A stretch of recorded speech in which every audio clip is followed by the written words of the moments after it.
Well, next week, a Prince William County grand jury is expected to decide if a Manassas mother will go to trial for murdering her husband. Police say LaToya Crabb shot and killed Curtis Crabb in her family's home back in October. But LaToya's mother says there's a missing piece to what happened. She alleges her daughter acted in self-defense. And for the first time, we're also hearing from LaToya since her arrest. Rafael Sanchez Cruz has the story. LaToya's mother says this is a case of a woman defending herself and her family. We were just about to interview her when her daughter LaToya Crabb called from the Manassas jail. She did not talk about the case, but she did have this to say.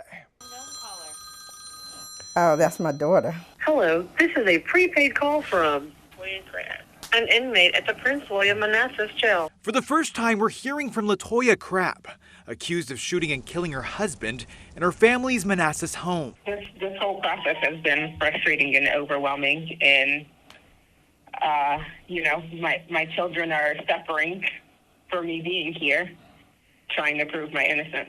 But it's a long process to prove that point. The point LaToya is trying to prove is that she shot the father of her 3 children in self-defense. I know my daughter. I know people say that. I know my daughter. She would never hurt anybody.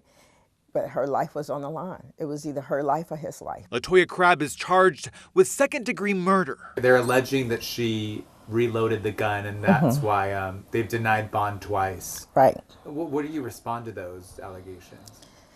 Maybe she did reload, and she shot him as many times as it took to stop the threat. Curtis and LaToya got married in 2019 and were raising their children in the lower level of her parents' home. LaToya's mother, Marilyn Martin, says things changed when her daughter asked Curtis for a divorce in August. There were red flags that I saw that I didn't like.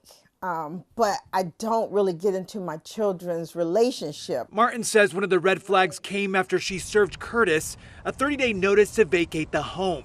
She says her son confronted his brother-in-law about not taking care of his children. She came to me that night and said, "Why did he say that? Are y'all trying to get me killed?"